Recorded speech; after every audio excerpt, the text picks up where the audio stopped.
प्यारे दोस्तों, एक बहुत बड़ा शेर बच्चे को खाने क्यों आया था और ऐसा कौन सा राज उसने बताया जिसे सुनकर सब लोग चौंक गए। ऐसा शानदार, हैरान कर देने वाला वाकया आपने अब तक नहीं सुना होगा। बहुत ही खूबसूरत वीडियो है, इसे आखिर तक जरूर सुने। वीडियो को एक लाइक के साथ चैनल को सब्सक्राइब कर लें और बेल आइकन बटन को ऑन कर लें।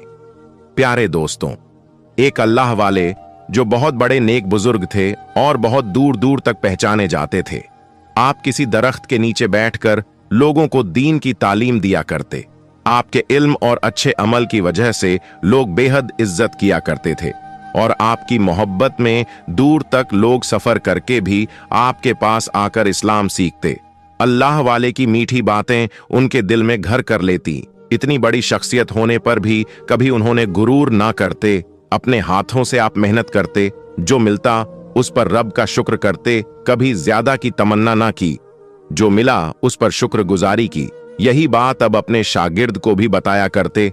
अल्लाह की मर्जी पर राजी रहने वाले हजरत सबके दिल की बात को सुनते और समझते थे। जो आपको मानते थे वह आपकी बहुत इज्जत करते थे और जिनको इस्लाम के बारे में कुछ नहीं मालूम होता था उन तक हर मुमकिन कोशिश करते कि दीन का यह पैगाम पहुंचे।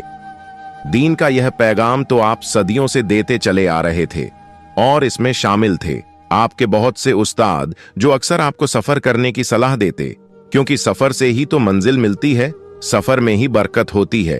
अपनी उम्र के 70 से 80 साल गुजरने के बाद बहुत कम ऐसी जगह थी जहां आप तशरीफ ना ले गए हों, पर अब भी कुछ अनोखा होना बाकी था।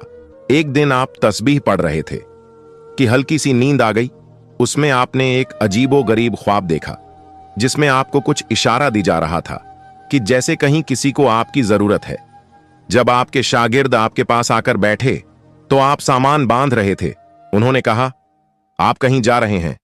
आप फरमाने लगे, हां, मुझे एक बहुत जरूरी काम है, काम से किसी दूसरे गांव जाना है। तुम लोग अपना ख्याल रखना, मैं जल्द वापस लौट आऊंगा। यह कहकर आप सफर करने लगे। यह सफर बहुत दूर का था। अल्लाह को अपने दिल में बसाए, अल्लाह पाक की बनाई हुई दुनिया की आप खूबसूरती देखते हुए चले जा रहे थे कि एक गांव नजर आया। उन्होंने दिल में कहा कि नमाज का वक्त हो रहा है, मैं नमाज पढ़ लेता हूं। यह सोचकर आप गांव में तशरीफ ले आए। उस गांव के चारों तरफ एक बहुत घना सा जंगल मौजूद था। उससे गुजरकर आप उस गांव में आए थे। उस जंगल से जंगली जानवरों की भयानक आवाजें भी आ रही थीं, पर आप किसी से नहीं डरे और बगैर परवाह किए गांव में आए। दोपहर का वक्त था, सब औरतें घरों में थीं और मर्द खेतों में काम करने गए हुए थे। अब इजाजत लेने की जरूरत तो थी नहीं, क्योंकि वहां पर कोई भी मौजूद नहीं था। तो अल्लाह वाले एक पेड़ के नीचे आ गए और एक मटके से पानी निकालकर पहले अपनी प्यास बुझाई और फिर वजू करके आप इबादत करने लगे। आप आस पास के लोगों से बेखबर थे कि लोग अपने खेतों से खाना खाने के लिए अपने गांव लौटे थे। उन्होंने देखा एक अजनबी बुजुर्ग अजीब अंदाज में कुछ किए जा रहे हैं। उस गांव में रहने वाले दीन इस्लाम को जानते ही नहीं थे, तो नमाज के बारे में उन्हें क्या मालूम होता। उनके गांव में तो अब तक कोई इस्लाम की बात करने आया ही नहीं था, क्योंकि वो लोग बहुत कठोर थे और अपने मजहब के लोगों को ही उस गांव में बर्दाश्त करते थे।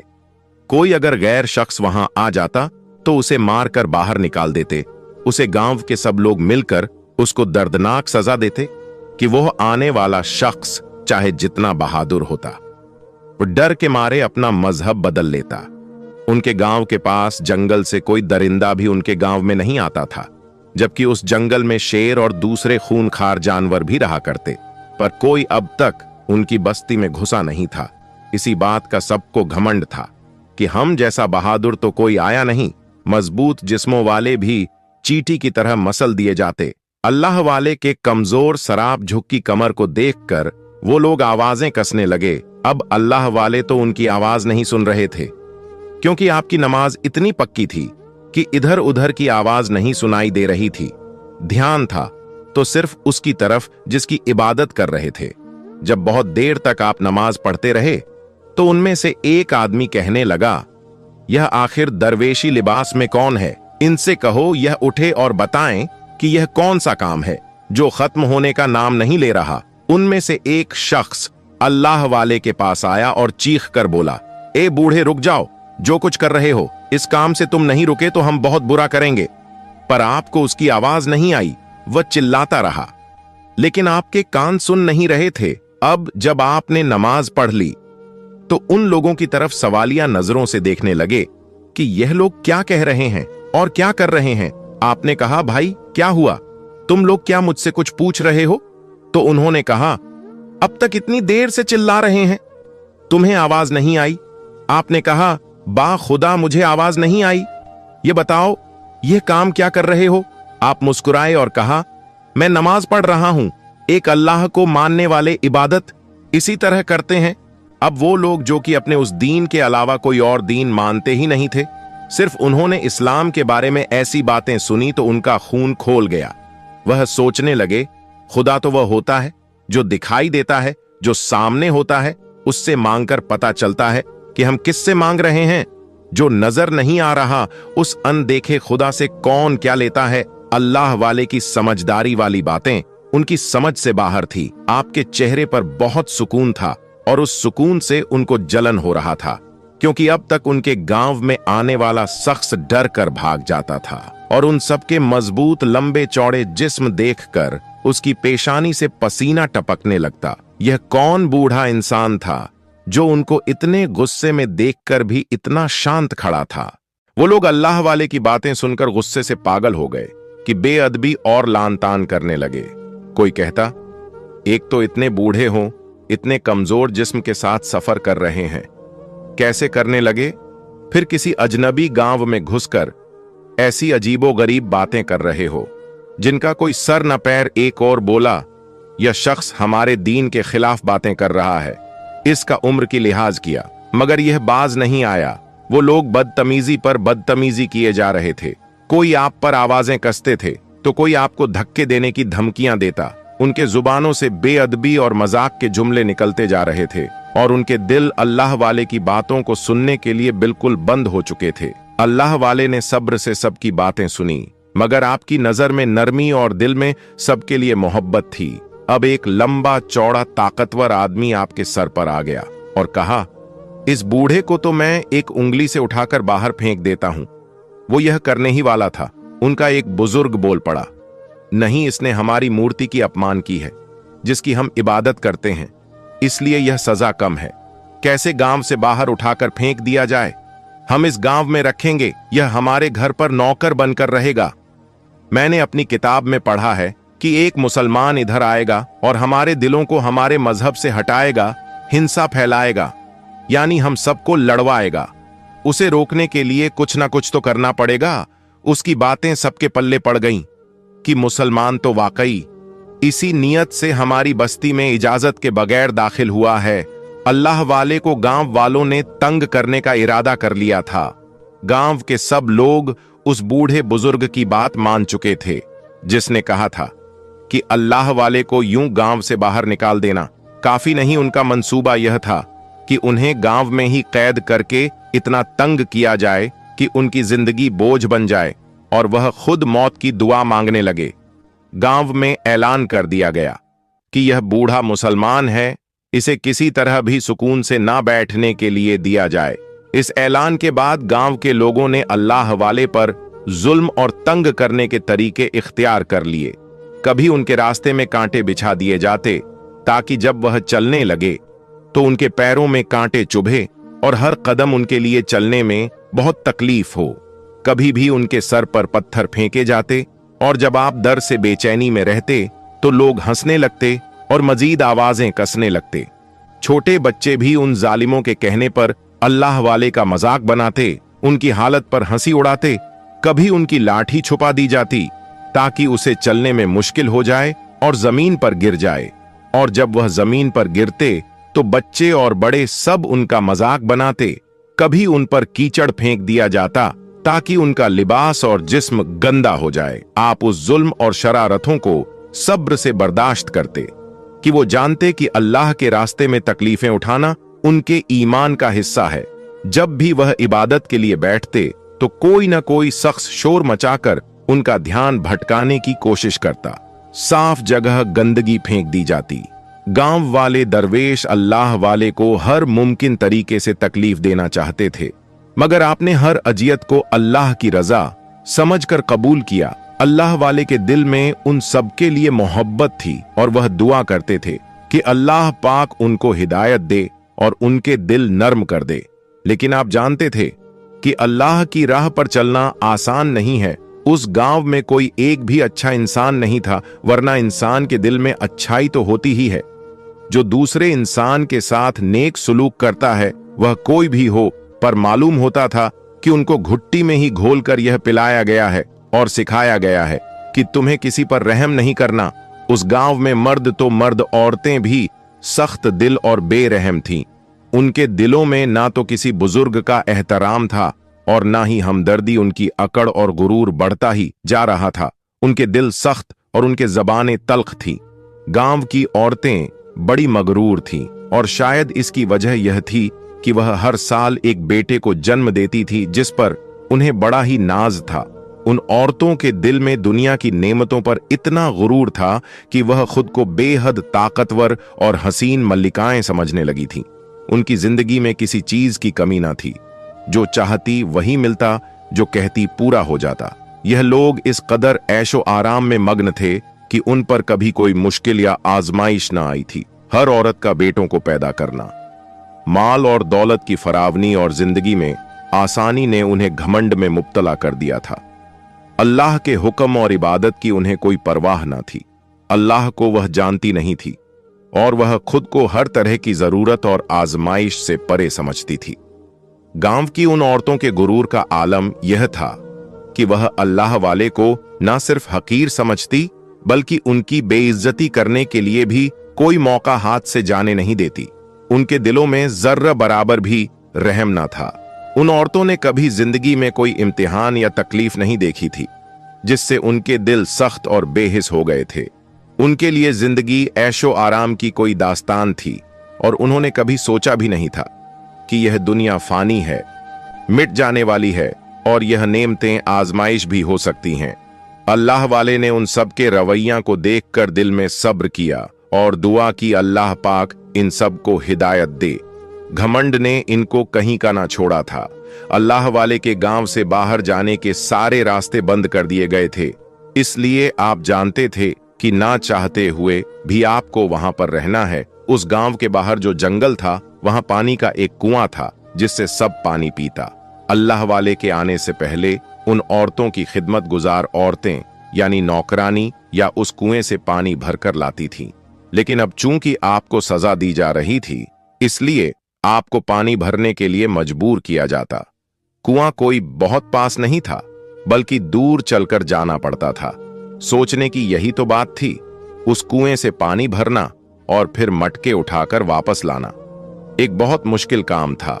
लेकिन गांव की औरतें आप पर अपने पानी के बर्तन थोप देती और आपको एक के बाद एक भारी बर्तन भरकर लाना पड़ता।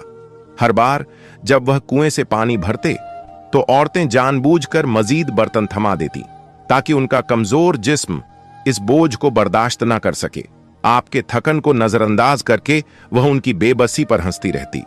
अल्लाह वाले भूखे प्यासे सबके काम करते। किसी मुलाजिम की तरह अल्लाह वाले को वहां रहते हुए 1 महीना हो गया था। इस बीच उन लोगों ने नाको चने चबा दिए थे कि वह लोग आपको नमाज भी पढ़ने नहीं देते। एक दिन आपने दुआ की, रब्बे अजवजल रब्बुल आलमीन, तू जानता मेरी नीयत क्या है, पर यह लोग मुझे तंग करने से पीछे नहीं हट रहे। तू जानता है कि मैं दिन भर नमाज नहीं पढ़ता। अब मैं रात में जो नमाज पढ़ूं तो उसे कबूल कर लेना। मुझे तू कामयाब करना जो असल में मेरे मजहब इस्लाम की कामयाबी है। एक दिन की बात है, दिन भर आप काम करके बहुत थक गए थे पर जुबान से कोई शिकवा नहीं किया। अब रात में आपने अल्लाह का जिक्र शुरू कर दिया। गांव में चहल पहल शुरू हो गई कि जैसे कोई बहुत अनहोनी सी हो गई है। अल्लाह की करनी हुई कि किसी का ध्यान आपकी तरफ नहीं गया, यानी आपको इबादत करने से कोई रोकने नहीं आया। सब अपने कामों में लगे रहे, यहां तक कि सुबह का उजाला फैल गया। आपने फजर की नमाज भी पढ़ ली थी। अब उनमें से एक औरत आपके पास आई और कहा, ए बूढ़े, क्या तुम्हें खबर मिली है क्या? आज हमारे गांव की सबसे खूबसूरत औरत ने एक बच्चे को जन्म दिया है। वह मेरी बहू है। यह उसकी पहली औलाद है। बेटा हुआ है। बेटा, यह हमारी खुशनसीबी है, इसलिए बहुत बड़ा जश्न मनाया जा रहा है। इस जश्न को मनाने में तुम हमारा साथ दोगे तो काम करने के लिए तैयार हो जाओ और कमर कस लो। फिर वो वहां से जाने लगी, लेकिन पलट कर आई और कहा कि चलो, आज इस खुशी में मैं तुम्हें 2 रोटी खिला देती हूं ताकि तुम्हारे अंदर ताकत रहे। आप मुस्कुरा दिए। उसने कहा, कमाल की बात है कि इतने काम करने पर भी मुस्कुरा रहे हो। किस मिट्टी से बने हो जो खामोशी से चुप करके सब काम करते हो और कुछ नहीं कहते? तुम्हारी जान की तुम्हें कोई फिक्र नहीं है या कुछ और सोच रहे हो? आपने कहा, नहीं, मैं अल्लाह पाक के हुक्म से इस गांव में आया हूं और उसके हुक्म से यहां से चला भी जाऊंगा। हर एक पर उसकी मर्जी चलती है। हम तो बस कठपुतलियां हैं जो उसके इशारों पर चलते हैं और उसके हुक्म के इंतजार में रहते हैं। वह चिढ़कर बोली, फिर से अपने अल्लाह की बात करना शुरू कर दी। तुम्हारी सजा यही है कि तुम हमारे सारे काम करो। अब मैं तुम्हारे पास पानी के बर्तन लेकर आती हूं। एक एक करके तुमने वह पानी के मटके भर कर लाने हैं, क्योंकि बहुत बड़ी दावत है और पानी की कमी नहीं होनी चाहिए। खाने में भी वह पानी इस्तेमाल होगा और पीने के लिए भी जल्दी से तुम काम की तैयारी करो। मैं गांव की और औरतों के साथ आती हूं। यह कहकर वह औरत चली गई और फिर बहुत सारे औरतें पानी के बर्तन लाई। आपने अल्लाह का नाम लिया और दुआ की, रब्बे करीम, तुम मुझे हिम्मत ताकत देना कि मैं यह काम कर सकूं। मेरे दिन का नाम नीचे नहीं होने देना। तू सबसे बड़ा है और सबसे बड़ा रहेगा, अल्लाहू अकबर। कहकर आपने जितने पानी के बर्तन हाथ में आ सकते थे उठा लिए और कुएं की तरफ बढ़ गए। वहां पर पहुंचकर आपने बर्तन को भरा, फिर एक बर्तन सर पर और दूसरे बर्तन हाथ में पकड़कर आप चलने लगे कि पीछे से आपको किसी जानवर के दहाड़ने की आवाज आई कि जैसे कोई दांत निकाल रहा हो।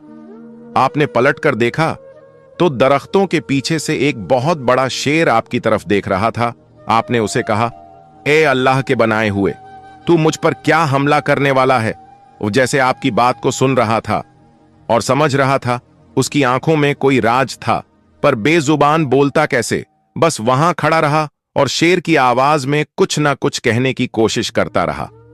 आपने उसे इशारा किया, जाओ, समझ गया हूं मैं जो कहने आए हो, वक्त आने दो, जो चाहते हो जाएगा। आपके हुक्म पर वह वापस जंगल में चला गया। अपने बर्तन उठाए और गांव में आ गए। फिर बारी बारी सारे मटके पानी से भरे और वहां पर जमा कर दिए। औरतें बड़ी हैरान थीं कि एक बूढ़ा कमजोर शख्स जवानों की तरह, बल्कि जवानों से भी बढ़कर, किस तरह फुर्ती से काम करता है। बगैर खाए पिए हमें तो इतनी ताकत नहीं रहती, ना ही हमारे मर्दों में, बल्कि हमारे मर्द तो किसी काम के नहीं है। वही औरतों का शिकवा जो हमेशा मर्दों से होता है। अच्छा है, इस बूढ़े की शक्ल में हमें एक काम करने वाला नौकर मिल गया है। यह काम हो चुका था। आपने कहा, कहो और क्या काम करवाना है? हंसकर कहने लगी, बड़ी ताकत है तुम्हारे अंदर, बस अब जश्न शुरू होने का इंतजार करो। वह हंसती हुई अपने घर जाने लगी कि एक औरत के चीखे मारने की आवाज आई, बचाओ, मेरे बच्चे को बचाओ, यह शेर मेरे बच्चे को उठाकर ले जा रहा है। मर्दों ने भी आवाज सुनी थी। पूरा गांव दौड़ता हुआ उस घर की तरफ आ गया जहां से औरत के चीखने और दहाड़े मारकर रोने की आवाजें आ रही थीं। लेकिन जब तक वो लोग वहां पहुंचते, वो शेर जो जंगल की तरफ से आया था उस बच्चे को उठाकर ले गया। ये वो नई नवेली मां थी जो उस औरत की बहू जिसने बेटे को जन्म दिया था, और उसी खुशी में जश्न मनाया जा रहा था। पर अब तो कोई जश्न नहीं था, सारी खुशी खत्म हो गई थी। शेर उस बच्चे को उठाकर ले गया था। वह 1 दिन का बच्चा था। मां की तो गम से कलेजा फटा जा रहा था। उनके घर की खुशी की जगह मातम हो रही थी। वह सब एक दूसरे को मदद के लिए पुकारने लगे। मर्दों ने लाठियां उठाई और जंगल की तरफ दौड़े। उनमें वह ताकतवर मर्द भी था जिसने अल्लाह वाले को उठाकर गांव से बाहर फेंकने की धमकी दी थी। वो सब जंगल की तरफ गए। कुछ देर के बाद नाकाम वापस लौटे और कहा, हमें शेर तो नहीं दिखाई दे रहा। वह तो ऐसे गायब हो गया जैसे गधे के सर से सींग लगता है। उसने बच्चे को खा लिया है। ये कहने की देर थी कि मां ने चीख मारी और बेहोश हो गई। सब औरतें उसे संभालने में लग गई। उतने में अल्लाह वाले ने कहा, क्या मैं तुम लोगों की कोई मदद कर सकता हूं? औरतें जो पहले ही अल्लाह वाले से चढ़ती थीं, कहने लगीं, तुम अपनी हालत तो देखो, सेहत देखो, और मदद करने की बात करते हो। हमारे गांव के ताकतवर हटे कट्टे मर्द नाकाम होकर आ गए और तुम कहते हो कि तुम हमारे काम आऊंगा। क्या तुम्हारे अंदर इतनी हिम्मत है? कि एक शेर से मुकाबला कर सको? वो बूढ़ा जिसने अल्लाह वाले के लिए सजा रखी थी, वह कहने लगा, चलो हम अपने माबूद से मांगते हैं, हमारी मूर्ति हमारी बात सुनेगी। सब गांव वाले हाथ जोड़कर मूर्ति के सामने खड़े हो गए और पुकारने लगे, तुम हमें देने वाली हो, हमारी मुश्किल को आसान कर दो। मां भी हाथ जोड़े फरियाद कर रही थी, इस उम्मीद पर कि सालों से उस मूर्ति की इबादत करते आ रहे थे और अब तो सबसे ज्यादा जरूरत थी, क्योंकि पहली बार जंगल का शेर उनके गांव में घुसा था, वरना ऐसा तो पहले कभी ना हुआ था। खुद पर इस कदर भरोसा था कि तगड़े मर्द भी बेबसी से खड़े बस सोच ही रहे थे, क्या किया जाए। तो उधर मां का जिगर छलनी हो गया था। यह कैसे हो गया कि वह शेर हमारे बच्चे को तर निवाला समझकर ले गया, बस वो उसे खाए नहीं, उसकी जिंदगी बख्श दो। उसके दिल से यही दुआ निकल रही थी। अल्लाह वाले गहरी नजरों से उन सबको देख रहे थे और उन सब की दुआ को सुन रहे थे, लेकिन बीच में बोलते तो वो लोग बिगड़ जाते और आप पर गुस्सा निकालते।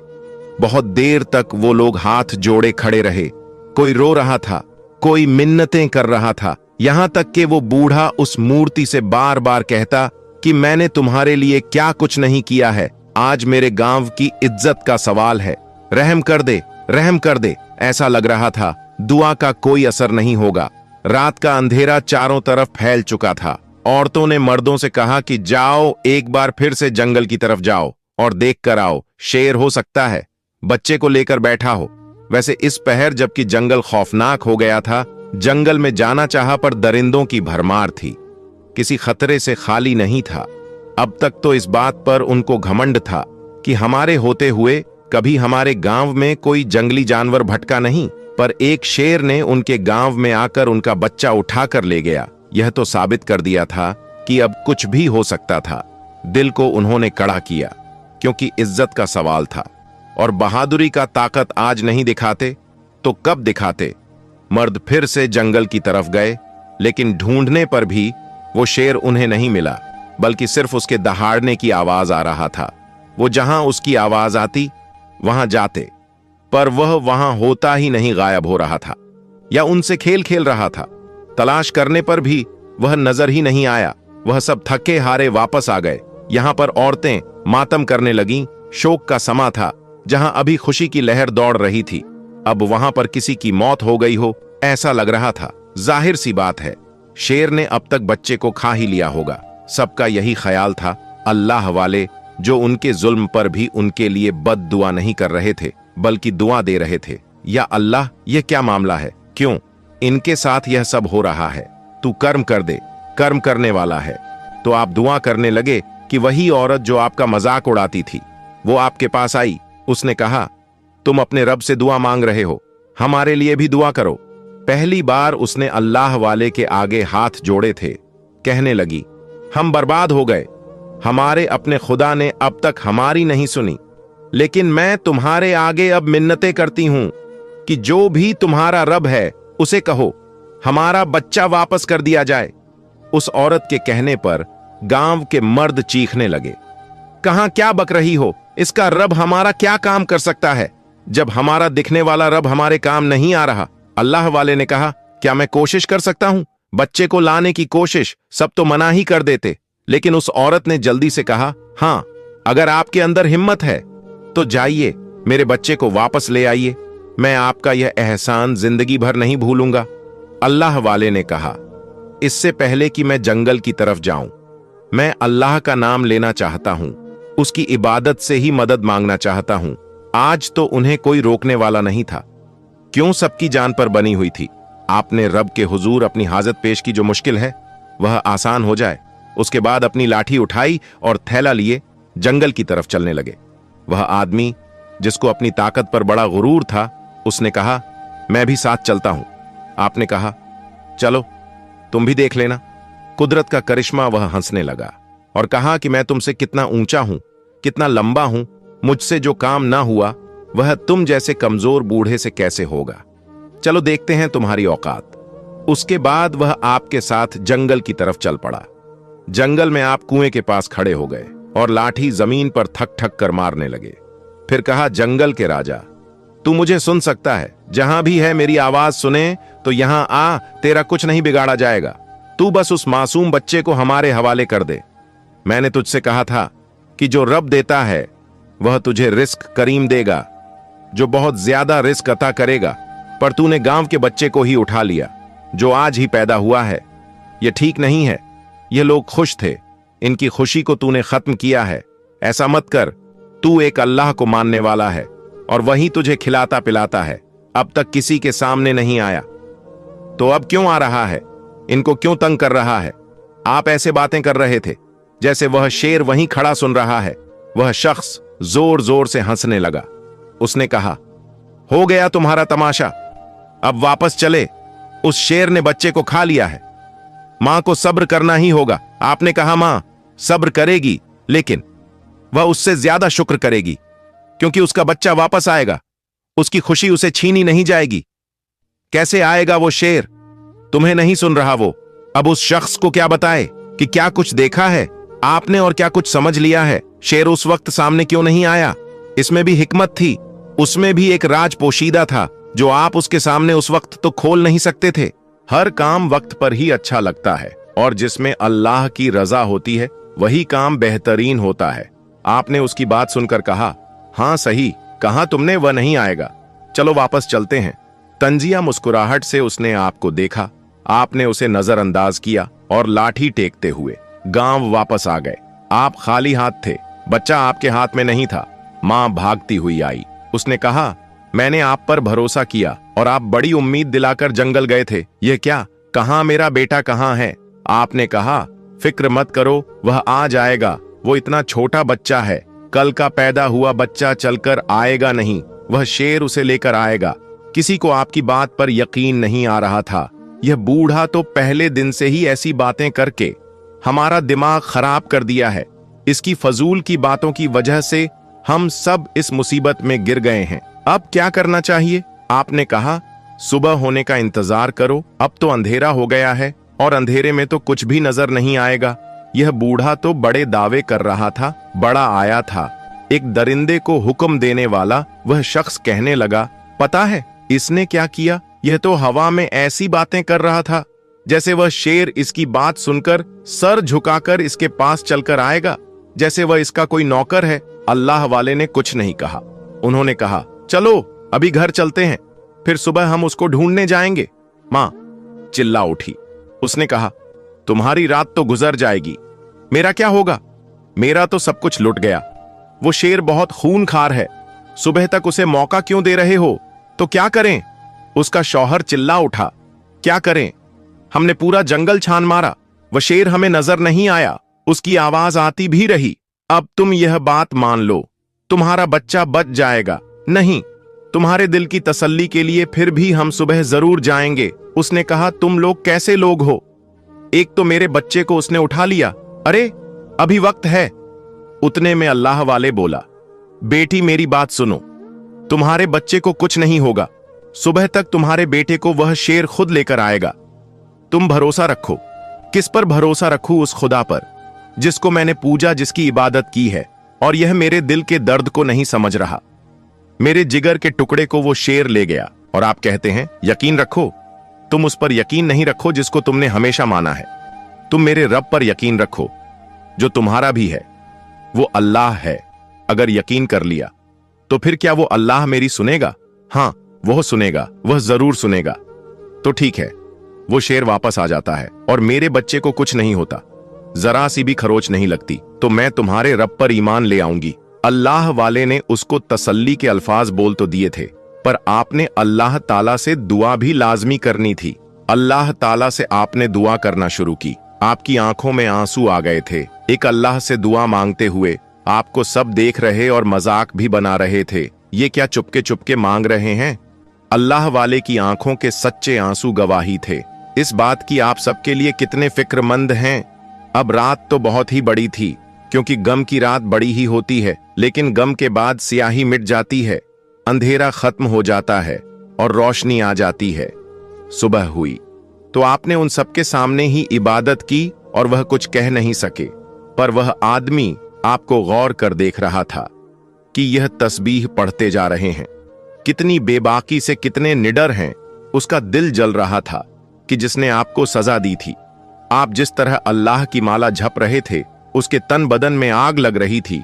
उसने फिर से सबके कानों में जहर डाला कि देखो, यह शख्स अपनी मनमानी कर रहा है, हमारे सामने यह इबादत करते जा रहा है और हम कुछ नहीं कहते। अब बहुत हो गया है। किताब में लिखा था ये मुसलमान हमें परेशान करने के लिए बहुत कुछ करेंगे, और देखो आज हम सब परेशान खड़े हैं। हमारी खुशी गम में बदल गई, इसको हम बहुत कड़ी सजा देंगे। वह सब गुस्से में आपकी तरफ बढ़ने लगे कि शेर के गुहारने की आवाज आई। वो डर कर पीछे हटे।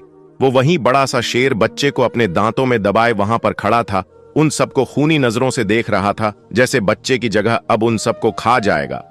वो लोग डर के मारे पीछे हटने लगे। सारा गुरूर खाक में मिल गया था। अल्लाह वाले मुस्कुराए और शेर के पास आकर कहा, लाओ, इस बच्चे को मेरे हवाले कर दो, यह तुम्हारा खाना नहीं है। तुम्हें इस बच्चे के पैदा होने की खुशी में बहुत सारा खाना खिलाया जाएगा, बस इसे मत खाओ। किसी मां का दिल है, ये मां को दुख नहीं दो। आपके बात पर वह दांत दिखाने लगा, जैसे जिद कर रहा हो कि यह बच्चा मैं नहीं दूंगा। आपको जलाल आ गया। आपने कहा, तुम मेरी बात नहीं मानोगे। जो कुछ उसके दिल में था अल्लाह सब जानता था। उसने सब कुछ क्यों किया था? आंखों की कहानी पढ़ रहे थे अल्लाह वाले पर जो उसने किया। यह बात आपको अच्छी नहीं लगी। आपके हुक्म पर वह धीरे धीरे चलता हुआ आपके पास आया और बहुत ही अदब से वह बच्चा आपके हाथ में दे दिया। अल्लाह वाले ने झुककर बच्चे को अपनी गोद में लिया और प्यार से देखने लगे। बच्चे को चेहरा चमक रहा था, जैसे वह अल्लाह वाले की निगाहों को पढ़ रहा हो। अल्लाह वाला ने उस बच्चे को अच्छी तरह से देखा कि कहीं चोट तो नहीं लगी या उसे कोई खराच तो नहीं आई थी। शेर उसे खाने थोड़ी गया था, उसके पीछे एक राज था। आपने उस बच्चे को मां के हवाले कर दिया और कहा, लो तुम्हारा जिगर का टुकड़ा, इसे कुछ नहीं हुआ। बच्चे को मां को देकर आपने शेर से कहा, जाओ, तुम्हारा काम हो गया। पर अब जो होने वाला था उसके बारे में तो कोई सोच भी नहीं सकता था। वो थोड़ा सा पीछे हटा, फिर तेजी से दौड़ने लगा और उस बूढ़े पर, जिसने अल्लाह वाले को सजा देने का हुक्म दिया था, उस पर छलांग लगा दी। वह अपने दांत को उसकी गर्दन पर रखकर उसका सारा खून पी जाता, उसकी बोटियां बोटियां कर देता, पर ऐसा ना हुआ। अल्लाह वाले किसी जवान आदमी की तरह दौड़ते हुए उसके पास आए और अपने दोनों हाथों से शेर को उठाकर जमीन पर पटक दिया। ऐसा पटका कि वो शेर किसी कमजोर जानवर की तरह बिलबिलाने लगा, जैसे उससे गुस्ताखी हो गई हो। आपने कहा, मैंने तुमसे कहा था ना, यहां से चले जाओ, किसी को कोई नुकसान नहीं पहुंचाना, पर तुमने इस शख्स पर हमला क्यों किया? वो बूढ़ा शख्स तो डरा सहम खड़ा था, जिसकी अभी जान चली जाती अगर अल्लाह वाले उस शेर को उठाकर जमीन पर फेंकते नहीं। आपके सवाल पर सब हैरान रह गए। जब वो शेर बोला, मैं इसके साथ वही कर रहा था जो इसने आपके साथ किया है। इसने आपको बहुत दर्द दिया है, तकलीफ दी है, नौकर बनाकर रखा है। मैं आपका गुलाम हूं। अच्छा, सिर्फ यही बात थी जिसकी वजह से तूने इस पर हमला किया? वह चुप रहा। आपने कहा, बोलो, क्या कोई और राज बताना चाहते हो? वह शख्स को घोरे जा रहा था। फिर आपके सवाल पर कहने लगा, क्या सुनाऊं अपने गमजदा दिल की दास्तान। मेरा एक ही बच्चा था जिसमें मेरी दुनिया बसती थी। इस गांव के पास के जंगल में रहने पर भी कभी मेरे दिल में ख्याल नहीं आया कि इन गांव वालों पर हमला करूं या इनको मैं खा लूं, क्योंकि मैं अपने बच्चे की मोहब्बत में इतना गुम था कि अल्लाह ताला मुझे खाना दे दिया करता था। कभी मैं इन गांव वालों के पास नहीं आया क्योंकि मुझे जरूरत महसूस नहीं हुई। मेरा पेट जंगल में ही रहकर भर जाया करता। मैं अपने बच्चे के साथ खुशी खुशी जिंदगी गुजार रहा था। उसकी शरारत भरी हरकतों को देखकर मैं जीता था। पर एक दिन यह आदमी इस बूढ़े को देखकर उसने कहा, यह शख्स जंगल में आया जबकि मैं शिकार के लिए अंदर जंगल में गया हुआ था और मेरा बच्चा वहीं पर खेल रहा था। यह शख्स मेरे बच्चे को मुझसे छीन कर ले गया। जब मैं वापस आया तो मेरा बच्चा गुम था। बहुत तलाश किया, सारा जंगल छान मारा, पर मेरा बच्चा मुझे कहीं नहीं दिखा। फिर सोचा बस्ती में जाकर देखता हूं, और जब मैं बस्ती की तरफ आया तो यहां भी मुझे मेरा बच्चा ना मिला। मैं अपने बच्चे की याद में खून के आंसू बहाया करता। फिर अभी कुछ दिनों पहले मुझे पता चला कि मेरे बच्चे को मार दिया गया था और इस बूढ़े ने उसे मारा था। तभी मैं यहां आया और इन्हीं का एक बच्चा उठाकर अपने साथ ले गया। इसके बस्ती वालों ने इस बुरे काम से नहीं रोका, बल्कि इसके साथ मिल गए इसलिए मैं वो बदला लेने आया कि मेरी औलाद को मुझसे दूर किया तो मैं इनकी औलाद को भी इनसे अलग कर दूंगा और खा जाऊंगा। अगर आपका हुक्म ना होता तो मैं उसी वक्त इनके बच्चे को चट कर गया होता। अगर आप मुझे मना नहीं करते, वह किसी गुलाम की तरह आपके सामने था, जैसे कोई बच्चा अपने बड़े की बात मानता है। माफ कर दो, अल्लाह भी माफ करता है। अब तुम यहां से चले जाओ। तुम्हारा गम हल्का नहीं, लेकिन बदला ऐसे नहीं लेते। एक मां तड़पती और कोई नहीं।